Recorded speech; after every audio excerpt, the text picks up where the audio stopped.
de junho de 2013. Neymar acaba com um jejum de 9 jogos sem balançar as redes e abre o caminho para a vitória do Brasil contra o Japão. A atual campeã mundial, a Espanha confirma o favoritismo e ganha do Uruguai. Balotelli decide, conquista a torcida brasileira e Itália vence o México no Maracanã. Jogadores do Corinthians se reapresentam e Tite começa a preparar a equipe para as finais da Recopa Sul-Americana contra o São Paulo. E mais, agora é pra valer. Mano Menezes é apresentado oficialmente como novo técnico do Mengão. Vem que vem, porque o Gazeta Esportiva já está no ar.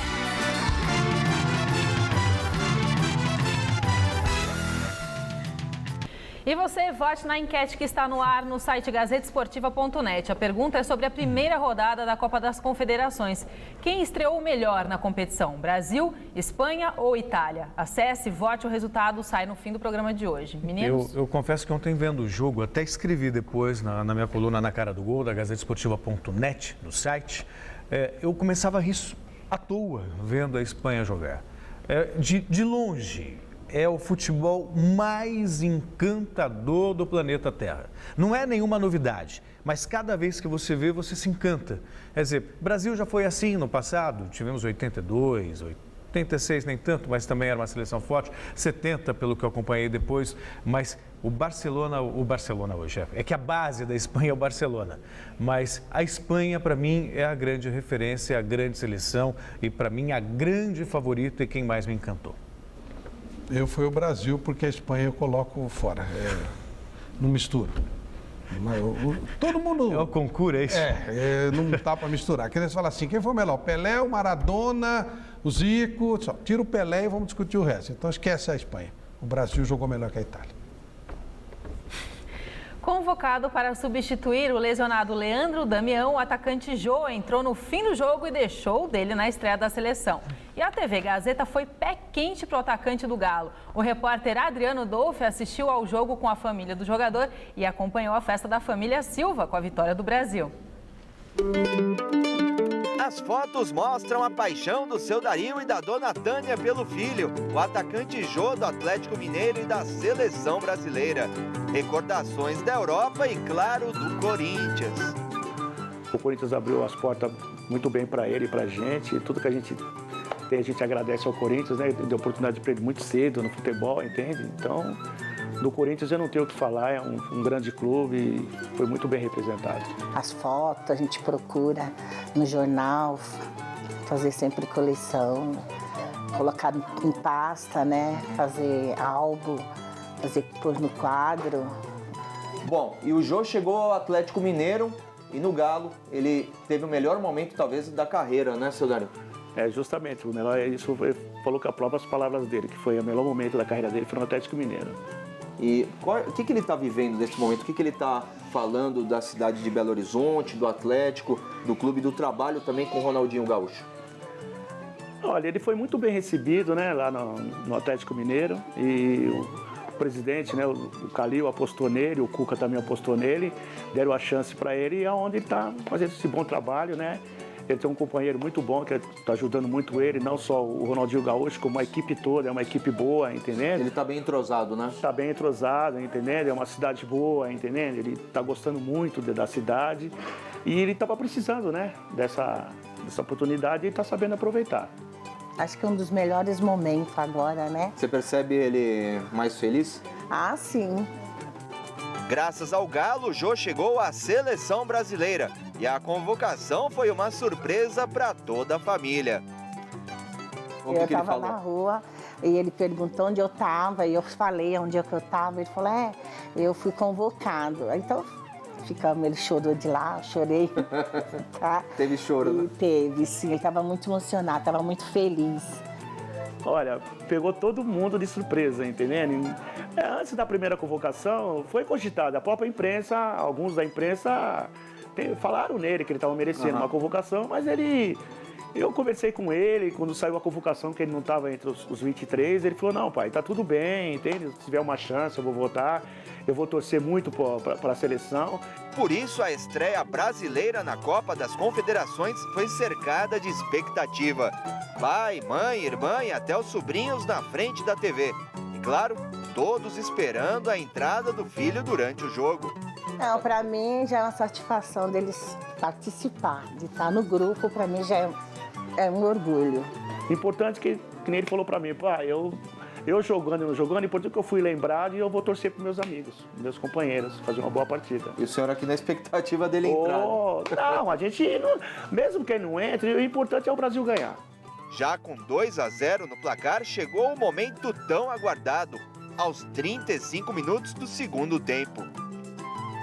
E faltando um minutinho para o jogo acabar. Agora!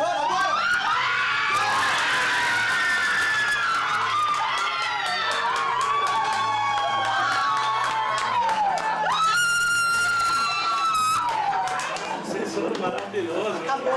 Vieram da minha casa, vocês são uns caras muito bacanas, você fez um gol. Manda um abraço pro Chico Lang lá e o pessoal da mesa. Seu Dario, foi um sábado, acho que muito especial para você, né? Eu agradeço muito a presença da Gazeta aqui na minha casa. Manda um abraço pro Chico Lang na mesa lá. Pé quente, a Gazeta é pé quente. E parabéns pro Brasil, parabéns pro meu filho também, que fez o gol, né? E vamos continuar assim, vamos pra Fortaleza. Orgulhoso, né? Muito orgulhoso. Já foi uma alegria ele entrar com um gol, então? Nossa, maravilha.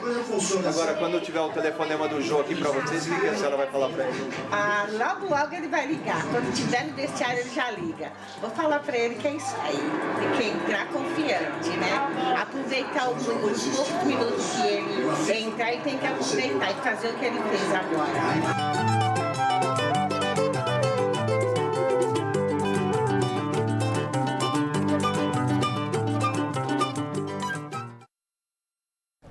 É bacana isso, né? O Jô fazendo gol e tal, o Adriano Dolfo no lugar certo, na hora certa. Eu me lembrei até também da Copa de 94, que eu fui fazer a cobertura como repórter, na casa do Cafu. E o titular daquela seleção de 94 era o Jorginho, mas eu estava lá. O Cafu não tinha entrado em nenhuma partida durante o Mundial e era a final contra a Itália. De repente, Cafu entra em campo. A comemoração é como se fosse um gol marcado. Às vezes dá tudo certo, como foi ontem com o Jô, com a família do Jô. Parabéns pelo gol e pelo espaço na seleção brasileira. As manifestações contra o uso de recursos públicos para a realização de grandes eventos esportivos no Brasil ganharam força justamente com o início da primeira competição desse ciclo, a Copa das Confederações. No sábado, em Brasília, local da abertura do torneio com o jogo entre Brasil e Japão, pelo menos 500 manifestantes faziam uma passeata pacífica até que, segundo as autoridades, eles tentaram impedir o acesso dos torcedores ao estádio Mané Garrincha. A Polícia Militar entrou, então, em ação e o que se viu daí para frente foi muito corre-corre em meio a explosões de bombas de efeito moral e disparos de bala de borracha. Copa do Mundo, eu abro mão, quero dinheiro para saúde e educação. As manifestações contra o uso de recursos públicos para a realização de grandes eventos esportivos no Brasil ganharam força justamente com o início da primeira competição deste ciclo, a Copa das Confederações. No sábado, em Brasília, local da abertura do torneio com o jogo entre Brasil e Japão, pelo menos 500 manifestantes faziam uma passeata pacífica até que, segundo as autoridades locais, tentaram impedir o acesso dos torcedores ao Estádio Nacional Mané Garrincha. A Polícia Militar entrou em ação e o que se viu a partir daí foi muito corre-corre em meio a explosões de bombas de efeito moral e disparos de bala de borracha.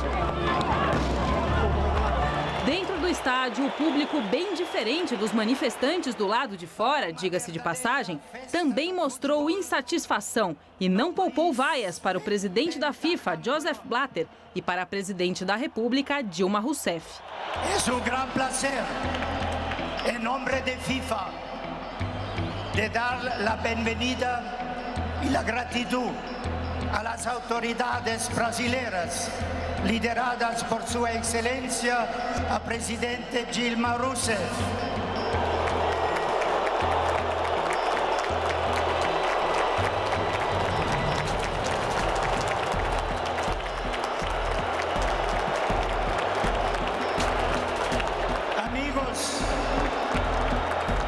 reglas de fútbol brasileiro. ¿Dónde está el respeto y el fair play, por favor?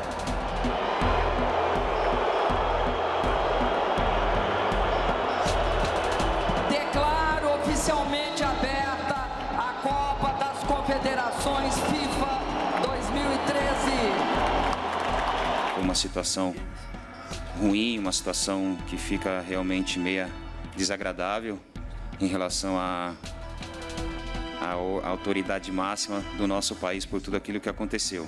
Isso mundialmente não repercutiu muito bem, mas infelizmente é a voz do povo brasileiro. A gente tem que respeitar o direito de todo mundo, de manifestação, de contestação, mas eu acho que o respeito acima de tudo, independente da pessoa que é a nossa presidente ou não. No domingo, no Rio de Janeiro, a manifestação foi bem maior, estimada em cerca de 2.000 pessoas.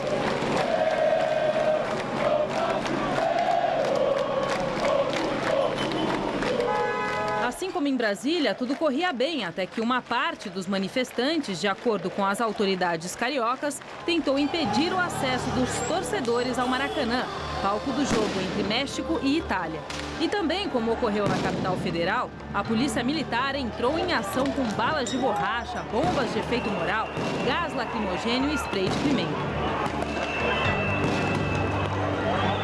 Sobrou para todo mundo que teve a infelicidade de estar ali, até para torcedores. Várias pessoas chegaram ao estádio com lágrimas nos olhos e amedrontadas em virtude do gás lançado pela PM. A gente leva bala, a gente leva spray, enquanto os bandidos que estão na favela o prefeito não manda pegar? Choque, PM, todo mundo aqui, por que não sobe na favela para pegar os bandidos? A gente é bandido, a gente não é. A gente trabalha, a gente estuda. A gente não fez nada. Eles não querem deixar a gente chegar no Maracanã pra quê? Pro americano, pro francês, pra ninguém ver o que tá acontecendo aqui de verdade.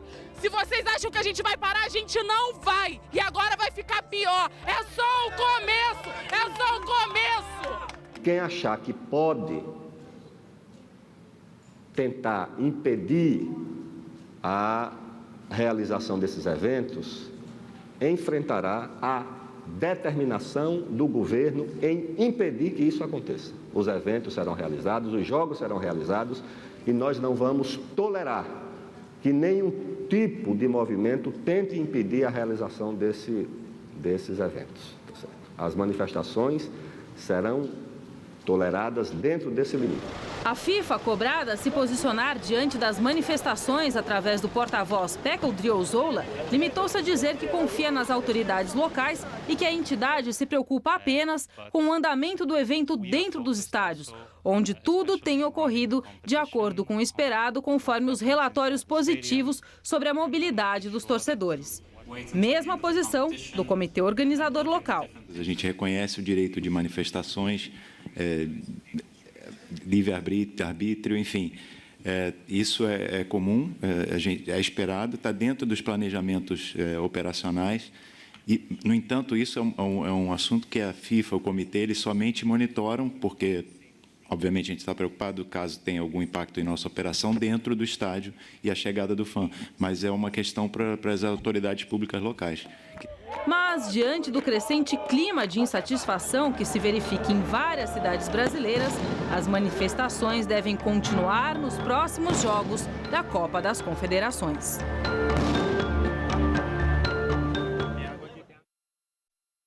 Fico muito feliz que o povo brasileiro esteja acordando, que tenha esse direito e essa liberdade de colocar para todo mundo que sabe que está sendo roubado com esses estádios superfaturados, com esse evento desnecessário num país onde se morre de fome, onde os hospitais são terríveis, onde a educação é um lixo, onde há uma insegurança constante. Não tem uma pessoa na cidade de São Paulo, por exemplo, que já não sofreu um assalto, já não teve dificuldades no hospital, tem problemas com a escola porque a escola é ridícula e os caras ficam gastando fortunas roubando o nosso dinheiro. Tem que fazer a manifestação, sim, está correta, está perfeita. E cabe às autoridades tentarem impedir, é óbvio. Cada um faz a sua parte. Agora, se não houver violência dos manifestantes, não tem que haver violência também de polícia nenhuma, não. O manifestante não tem direito de impedir aquele que quer ver o jogo de ver o jogo. Até aí está tudo certo. Mas tem que se manifestar.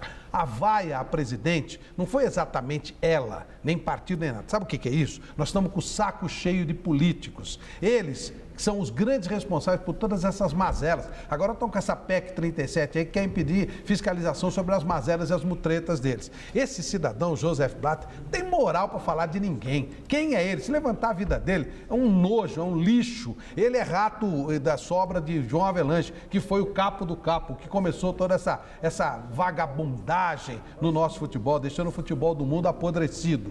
Então, no momento que ele toma as duas, ele levou vaia junto. E ele tem uma vaia ainda maior. Ele agora é o chefe da quadrilha, ele só pegou do João Avelange. Então, quando houve essa manifestação, foi um descontentamento, porque o dinheiro que deveria ser usado por outras coisas, foi usado com esse negócio de Copa do Mundo, de Copa das Confederações. É legal, todos nós gostamos, eu amo futebol e dependo do futebol, mas não precisava ser aqui. Aqui eu prefiro hospital decente, escola decente, ensino que presta, saúde, segurança, nós não temos nada disso. Parabéns ao povo brasileiro que finalmente está aprendendo a se manifestar. Eu sou super a favor. E olha que eu não imaginei que fosse um dia noticiar isso aqui nessa bancada. Porque quantas vezes nós não vimos protestos de torcedores contra jogadores porque o time jogou mal. Aí ia todo mundo no aeroporto esperar querendo arrebentar tudo. E aí eu me perguntava, será que só o futebol tem essa capacidade de mobilização? Aí você começa a ver que o povo está acordando, cansou de ser maltratado. E aí a gente começa a observar como as coisas mudam no tempo. Muita gente que está no poder hoje estava lá do outro lado, anos atrás. Aí uma coisa é ser pedra e outra coisa é ser vidraça. E a gente tem visto excesso da polícia. Houve excesso da polícia em Brasília, um policial com moto atropelando manifestante. Houve excesso no Rio de Janeiro. Não precisa, hoje, tudo muito fácil revelar esse excesso. As redes sociais estão aí, todo mundo tem uma câmera, um celular e registra. E aí dá para ver a maneira incompetente e inadequada como as autoridades estão lidando com a manifestação aqui no Brasil. Muito bem, no outro jogo do Grupo B, hoje à tarde, Tahiti e Nigéria se enfrentaram no Mineirão, em Belo Horizonte. E os campeões africanos não tiveram muito trabalho para conseguir os 3 pontos. Golearam o fraco time tahitiano por 6-1 e tomaram a liderança da chave que estava nas mãos da Espanha. Celso? Mas após o jogo, os jogadores do Tahiti agradeceram muito a torcida brasileira, que apesar do 6-1, apoiaram o Tahiti o tempo todo e comemoraram muito o único gol marcado pela seleção do Tahiti. É palhaçada, né? Não pode ter Tahiti, é ridículo. Isso aí não pode existir, isso é palhaçada, é palhaçada. Então põe o time da Gazeta para jogar lá, põe os Operários no Mineirão. Isso é ridículo. Futebol de alto nível. Temos se a Oceania tem times fracos. Tira a Oceania. Põe a Oceania para fazer repescagem com o 3º da Europa, com o 4º da América do Sul. Isso aí é nível alto, nível elevado. Eu gostaria que o meu time da aclimação jogasse no Mineirão, no Maracanã, mas não dá. O nível é alto. Isso aí é coisa de João Avelange. Ele fez essa palhaçada, espalhou pelo mundo, essas tranqueirinhas aí, para ele ganhar votos. Essas coisas ridículas não acrescentam nada, é palhaçada. O nível está alto e de repente aparece o Tahiti. Vai te catar, pô. Eliminatórias da Copa do Mundo, a Etiópia venceu a África do Sul nesse sábado com direito a um mega gol contra. A vitória garantiu os Leões Negros na primeira colocação do Grupo A e assim o time já está na fase decisiva da competição e pode disputar pela primeira vez uma Copa do Mundo. Contudo, essa classificação corre risco, já que a FIFA afirmou estar investigando algumas seleções africanas por uso de jogadores irregulares nas eliminatórias e a Etiópia é uma delas. Em Addis Abeba, capital etíope, os anfitriões receberam a África do Sul. E aos 34 minutos, Parker abriu o placar. Pouco depois, ainda no primeiro tempo, Kebede empatou.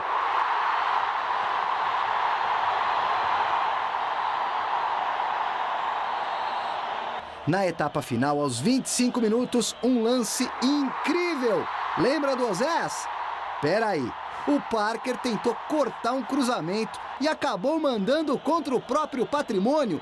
Golaço à la Oséias, que em 98 era atacante do Palmeiras e no Campeonato Paulista daquele ano marcou a favor do Corinthians. Anos depois, Oséias fez escola e graças a esse lance, a Etiópia garantiu classificação à próxima fase, enquanto os Bafana Bafana estão eliminados. O Guarani, campeão brasileiro de 78, e a Ponte Preta, vice-campeã paulista em 77, 79 e 81, revelaram grandes craques naquela época e deram muito orgulho aos torcedores da região. O tempo passou e Campinas, que já foi considerada a capital do futebol brasileiro, quer agora virar a capital do vôlei. Estádio Brinco de Ouro da Princesa, a casa do Guarani, o Bugre. Estádio Moisés Lucarelli, território da Ponte Preta, a Macaca. Campinas, no interior de São Paulo, respira a rivalidade do futebol. Mas o vôlei da cidade também quer uma fatia desse mercado esportivo. Só não vale misturar as bolas. Eu acho muito complicado isso, sabia? Sinceramente, não, eu acho que nem Corinthians, São Paulo, eu acho muito complicado porque é um nicho totalmente diferente. É muito complicado você trabalhar com os torcedores de futebol. O ex-levantador, bicampeão olímpico, hoje é uma espécie de embaixador do time masculino de vôlei que representa Campinas. Maurício está aliviado com a chegada de um novo parceiro e a manutenção do projeto por mais 4 anos. Injeção financeira nas categorias de base e na equipe profissional, que tem jogadores de nível de seleção. O time foi montado com muito cuidado, todos os jogadores que estão aqui foram escolhidos a dedo. É um grupo extremamente homogêneo, forte. Inclusive nós temos aí 12 jogadores que podem realmente serem titulares. Um grupo forte e vai entrar em qualquer competição para ganhar título. É, Campinas, forte no vôlei masculino e também no feminino. O técnico das meninas, José Roberto Guimarães, no Mesa Redonda desse domingo, exaltou a popularidade da equipe que comanda na cidade mais importante do interior paulista. Hoje, talvez o time de Campinas da Mil seja o que tem o maior número de torcedores presentes nos ginásios. Nosso ginásio, todos os jogos dentro do nosso ginásio são 3 a 4 mil pessoas. É um negócio assim lindo de se ver. E mesmo tendo militado no futebol como dirigente de sucesso no Corinthians, o negócio do Zé é treinar em quadra. Nunca no gramado, nem se o Bugre e a Macaca pedissem. Eu acho que cada macaco no seu galho. Se a mulherada do vôlei campineiro tem um treinador consagrado, referência, os marmanjos que representam Campinas no voleibol nacional serão dirigidos por um técnico novato. Foi uma grande oportunidade, né, que foi me dada aí para levar a equipe. Grande responsabilidade também, né, mas estamos aí preparados para conseguir fazer realmente um grande campeonato com as grandes estrelas que a gente contratou. E de segunda a sexta tem Super Esporte ao meio-dia. Quais as atrações de terça-feira, Thiago Oliveira? E aí, Anitta, tudo bem? Turma ligada no Gazeta Esportiva? Olha só, amanhã no Super Esporte vamos continuar falando da Copa das Confederações com o complemento da primeira rodada. Jogo entre Tahiti e Nigéria. Além do nosso Brasil de olho no jogaço contra o México na quarta-feira. Aqui no futebol nacional, o Corinthians volta ao trabalho de olho no confronto da Recopa contra o São Paulo. Amanhã tem o E Agora José, levantamento de peso. José Paz. Então, eu espero por vocês meio-dia com o nosso Super Esporte. Combinado. E você que acompanha o Gazeta Esportiva, fale com a gente, mande sua mensagem. Você pode dar um alô pelo Twitter do programa, @Gazesportiva, pelo meu, @Anitta Pasques, pelo do Celso Cardoso, @Celso Cardoso, pelo do Flávio Prado. É Flávio Prado, JPGZ. E também você pode visitar o nosso canal no YouTube, youtube.com/Gazeta Esportiva TV. E no Facebook, a nossa página é facebook.com/gesportivanet. Quero mandar um beijo muito especial para o palmeirense Antenor Moreira, para o Gerson Silvestre, o Alexandre Bauer e Gilson Pereira dos Santos. Algum recadinho, rapazes? Sabe quem está vendo a gente? Quem? Acabei de receber mensagem, o Bruninho com a Michele. Está nos vendo lá no Verdade, hospital. Estão vendo a gente lá. Oi. Tem o titio aqui, ó. Um beijo pro Bruninho. Reconhecer, né? Que legal. Não precisa reconhecer. Rápido intervalo no Gazeta Esportiva. Daqui a pouco, Mano Menezes é apresentado como novo técnico do Flamengo. Tem também um balanço da atuação do Santos nos primeiros 6 meses de 2013. E no Corinthians... Daqui a pouco, no Gazeta Esportiva, a diretoria do Corinthians vai falar a respeito da notícia que surgiu na Europa, de que Kaká pode ser reforço do timão ainda nesta temporada. O Flamengo apresentou nesta manhã o mais novo técnico para a sequência do Campeonato Brasileiro. 6 meses e 25 dias após ser demitido da seleção brasileira, Mano Menezes é apresentado na Gávea e deve comandar a equipe até o final de 2014. É um prazer muito grande estar aqui. Quando você inicia uma carreira em determinados lugares que você mira como referência e como objetivo. E certamente na carreira dos técnicos de futebol, do futebol brasileiro, uma das referências e um dos objetivos é um dia dirigir o Flamengo, e eu estou assumindo essa responsabilidade agora. Com orgulho, como disse na minha primeira manifestação depois que fui oficialmente anunciado como técnico do Flamengo. Sabemos que o patamar que o torcedor rubro-negro tem é muito alto de exigência. Porque quem já conquistou o que o Flamengo conquistou e quem como torcedor fez parte disso, quer exatamente que isso se repita novamente. E é para isso que essa direção assumiu o trabalho e é juntamente com ela e com toda a equipe da comissão técnica do Flamengo que nós queremos construir esse projeto. Sabemos o quanto precisamos evoluir, sabemos o quanto precisamos melhorar.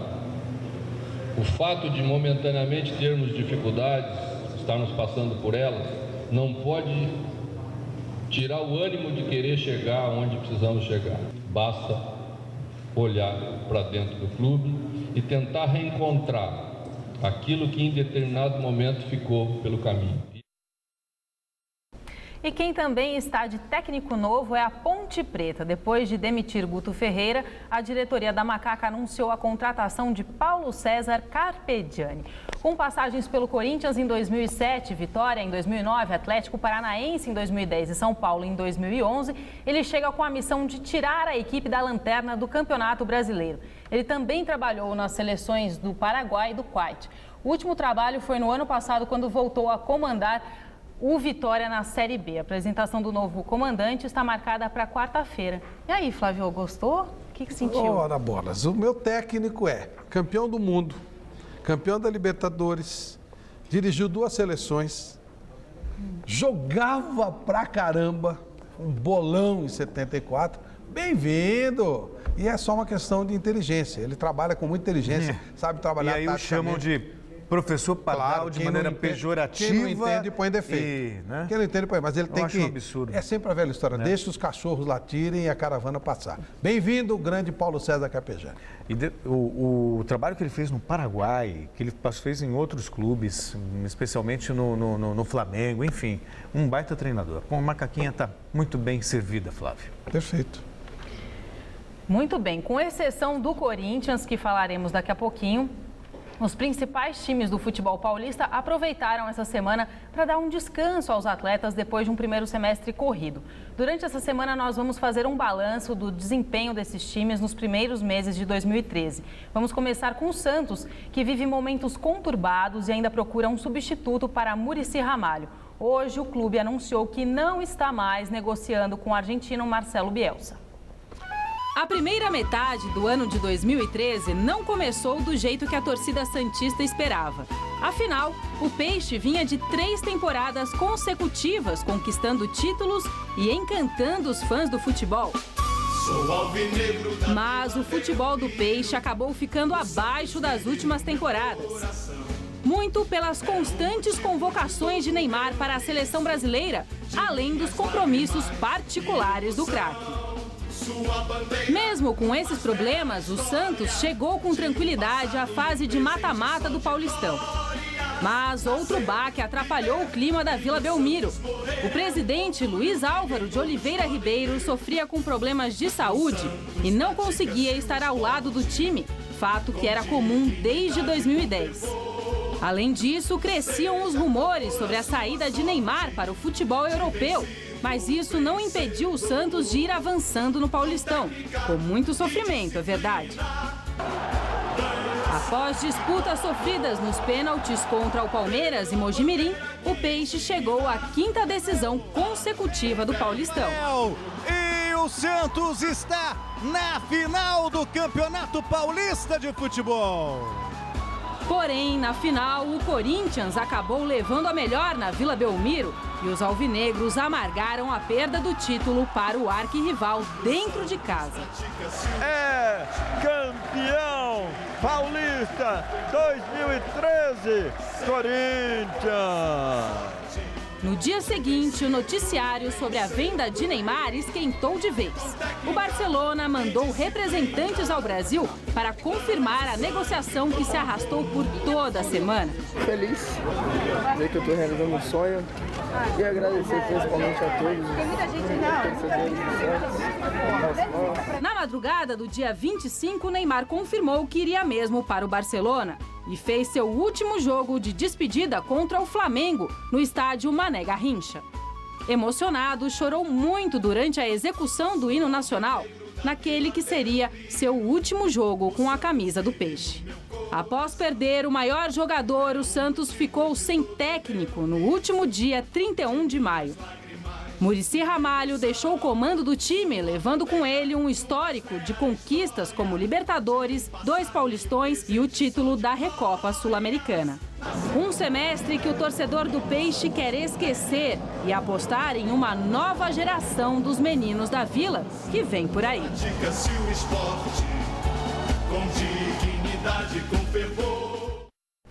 Terminou nesta segunda-feira a curta temporada de férias do Corinthians e o técnico Tite já começa a preparar a equipe para as finais da Recopa Sul-Americana, dias 3 e 17 de julho, contra o São Paulo. Mas um outro assunto muito comentado no treino de hoje foi sobre o possível interesse pela contratação do Kaká. Do CT Joaquim Grava, Osmar Garrafa tem as informações. Pensando na conquista de mais um título, o elenco corintiano já retornou às atividades. No início do próximo mês, o Corinthians, em 2 partidas, vai disputar a Recopa Sul-Americana com o São Paulo. O primeiro compromisso será no próximo dia 3, no estádio do Morumbi. Para esta partida, o técnico Tite já pode contar com o Renato Augusto, que, recuperado de lesão, está à disposição. Por outro lado, Alessandro, Edenilson e Paulo André continuam no departamento médico. Na reapresentação do elenco corintiano, o único a atender à imprensa foi o diretor de futebol Duílio Monteiro Alves. Na pauta, desmentir ou confirmar a informação vinda da Espanha de que Kaká do Real Madrid interessa ao Timão. Não existe absolutamente nada, o Corinthians em nenhum momento conversou com o Kaká e é mais uma especulação de mercado. Se tiver uma disponibilidade do jogador voltar ao Brasil, o Corinthians se interessa? É palpável ou nem passa na cabeça? Não passa, é um jogador, é um excelente jogador, é indiscutível, mas isso é um assunto que aqui dentro não foi tratado. Se aqui não tem muita notícia, no primeiro mundo estou falando muito do Corinthians. O presidente do Shakhtar disse que até faria uma oferta para o Paulinho, mas que ele já teria um pré-contrato com a Inter. Também não procede, né? O Paulinho tem alguns clubes interessados, isso a gente já vem falando há algum tempo. E a gente está esperando chegarem as propostas aí oficiais dos clubes que fizeram contato. Além da Inter, o Tottenham é um clube que interessa? Tem alguma informação sobre isso? É um clube que a gente sabe que existe um interesse, mas nada oficial por enquanto, né? Então a gente aguarda aí os próximos dias para poder falar em cima de fatos oficiais. Satisfeito com o desempenho do Paulinho na seleção brasileira? Muito, né? Um grande jogador, vem fazendo, como no Corinthians, na seleção, grandes jogos e vem jogando muito. E jogando muito, de repente, a possibilidade de permanecer no Corinthians fica menor ou não? A gente sabe que sim, né? Que é difícil, que já há alguns anos aí, acho que aproximadamente 2 anos, as últimas janelas todas tiveram procura, a gente conseguiu com que ele ficasse e até esse ano não vai ser diferente, mas a gente sabe que cada vez vai ficando mais difícil. Bom, aí eu ia voltar para você, mas eu falo com o maior prazer. O Kaká se encaixaria perfeitamente no Corinthians. Já é uma notícia que já foi divulgada no passado. O Corinthians também desmentiu. onde a fumaça é fogo, Flávio. Bom, saiu no AS ontem, eu não acho que o Corinthians precisaria gastar essa grana toda com o Kaká, não. Eu não faria o negócio. Com relação ao Paulinho, existem dois times da Itália, Roma e Inter, que falam no interesse, e o Shakhtar Donetsk. A grande pedida é o Shakhtar. Primeiro tem mais grana, segundo disputa a Champions League, e esse papinho que fica escondido é papo furado. O Fernandinho foi vendido para a Inglaterra por um caminhão de dinheiro. Escondido de quem, cara pálida? Resultado do final da nossa enquete. Quem estreou melhor na Copa das Confederações? 55,3% Espanha. Concordaram com você, sabe, Flávio? Que a Espanha é acima do bem e do mal. O programa de hoje termina por aqui. Amanhã a gente volta a se ver às 6 horas da tarde. Você fica agora com o Jornal da Gazeta. Um beijo, até amanhã. Gazeta Esportiva. Oferecimento.